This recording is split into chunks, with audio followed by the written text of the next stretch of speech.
Hello viewers, welcome once more to this series on laboratory measurement in public health engineering.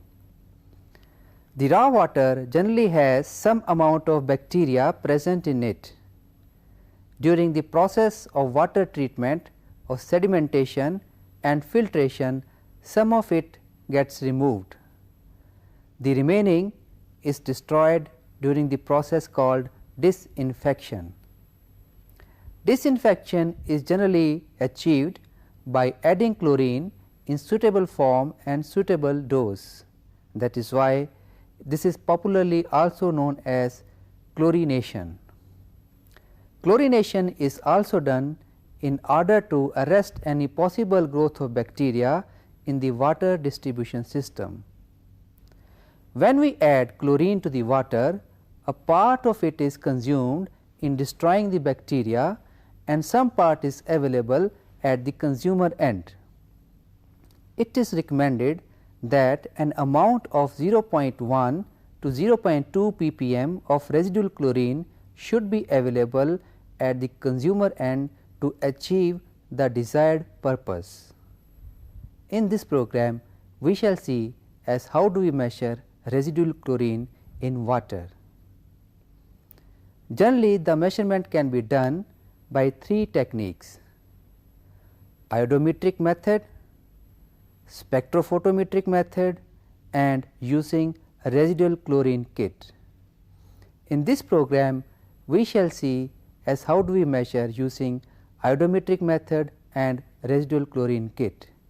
First, we will see measurement by iodometric method. In this method, we need simple glassware like a burette with the burette stand, a glass funnel, conical flask of 250 ml capacity, beaker, pipettes of 10 ml, 5 ml and 1 ml capacity, a glass rod. In addition, we need a weighing machine, preferably an electronic balance of about 200 gram capacity and accuracy 0.001 gram. The reagents that we need are acetic acid glacial, sodium thiosulfate of LR grade, potassium iodide and starch powder. First, we prepare the reagent solutions. Sodium thiosulfate solution of concentration 0.01 N is prepared by dissolving 2.482 gram of the material in 1 liter of deionized or double distilled water. Starch indicator is prepared by dissolving the starch powder in water and we use only the supernatant in the testing. Alternatively, we can prepare the indicator using a mashed potato and allowing it to stand along with water for 24 hours. Again, we use the supernatant material in the testing. First, fill the burette with the titrant.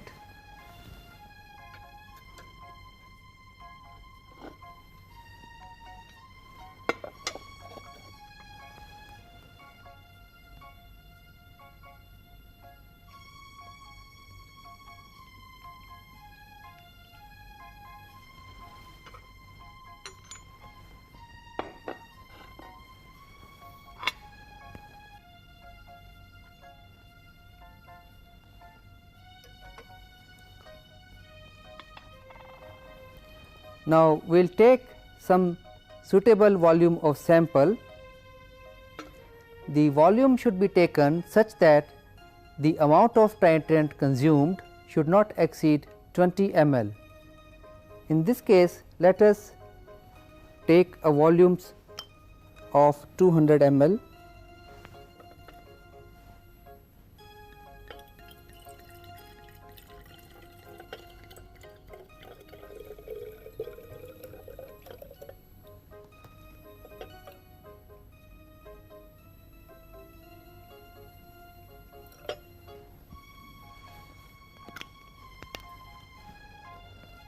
Alternatively, we can also use a measuring cylinder.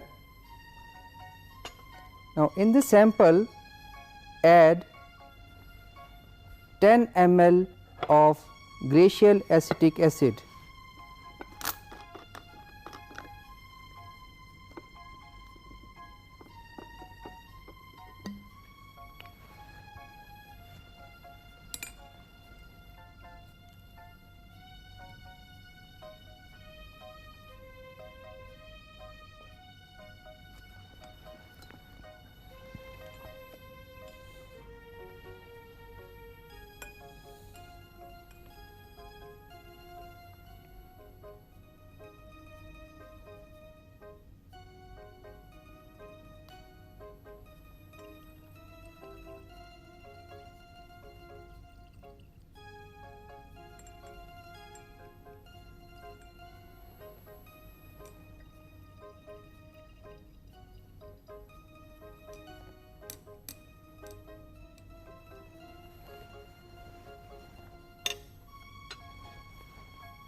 Now, add 1 gram of potassium iodide crystals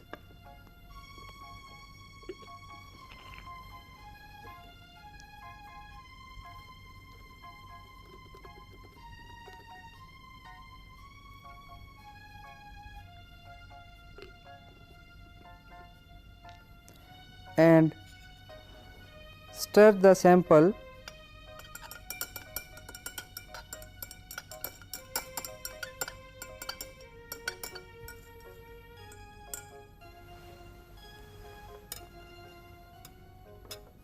Allow it to stand for some time for color development, and meanwhile we can note down the initial reading.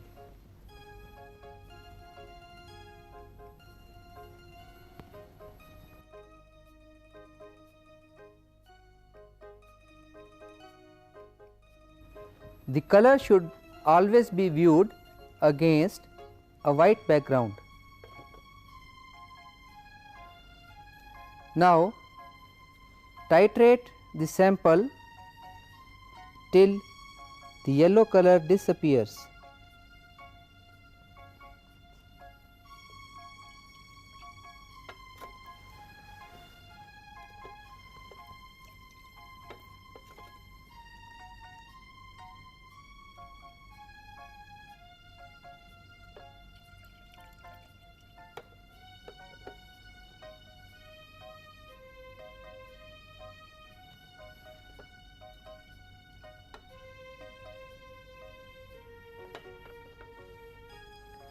Now, we will add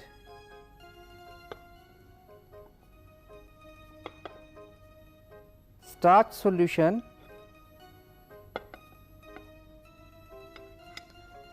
dispense 1 ml of the supernatant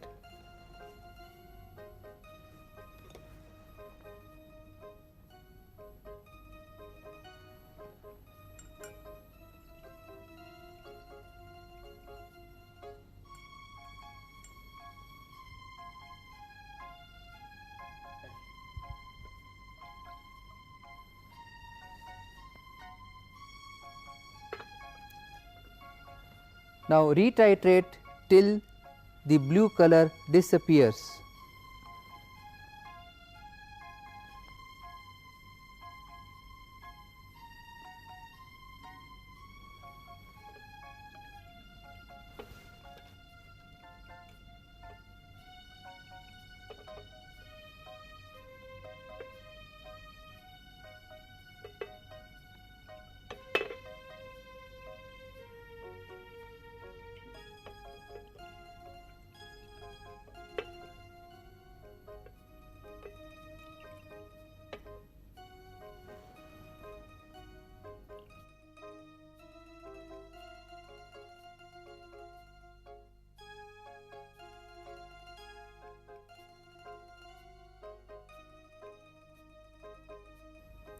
Note down the final reading.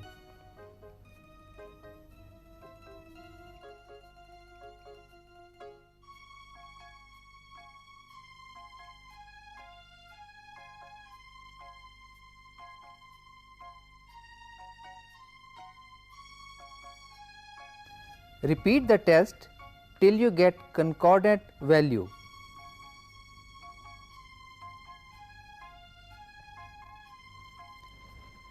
The concordant reading is 0.15 ml.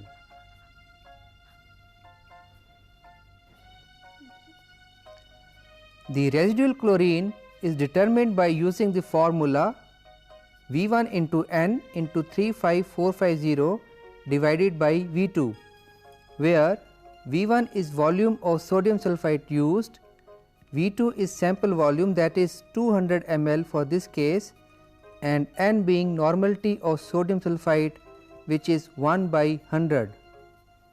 The residual chlorine value for this case is determined as equal to 0.27 mg per liter.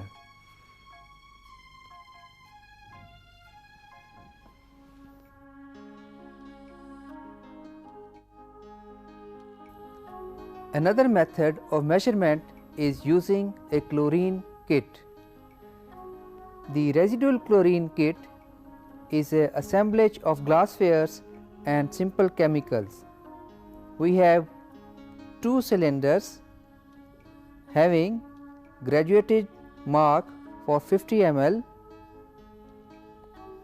a pipette of 5 ml capacity, or we can use a cylinder also of 5 ml capacity, a glass rod and Chlorotex reagent. The process is quite simple. In one cylinder we take 50 ml sample,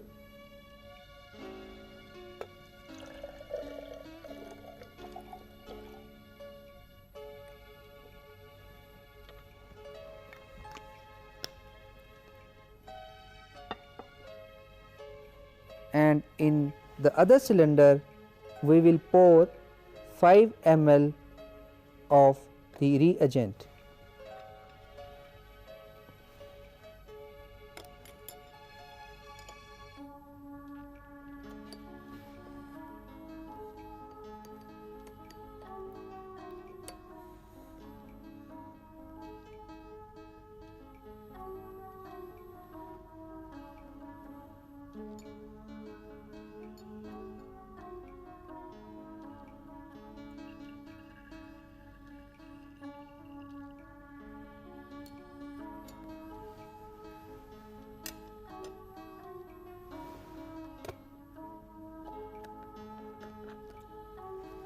Now transfer this sample into the cylinder containing reagent.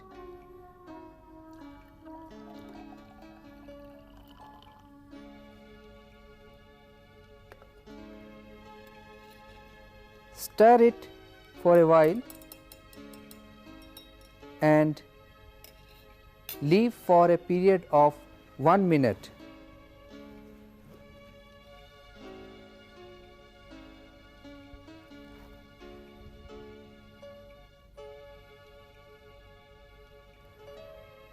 Now this reagent bottle has a color chart on it. Sometimes the color chart may be separately available. There are various colors embossed against which the residual chlorine value is mentioned. Compare the color developed in the cylinder with the color comparison chart and find the matching tint. Now here we can see that the color matches with this tint, corresponding to which the residual chlorine is 0.5 ppm. Correspondingly, we can see that the water is suitable for use, that is, the chlorine is adequately available in the sample. Now, this method gives you very quick results, but simultaneously they give quite approximate values. However, for routine analysis they provide a good guideline.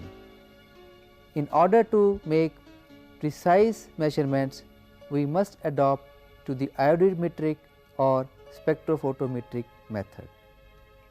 Thank you and goodbye.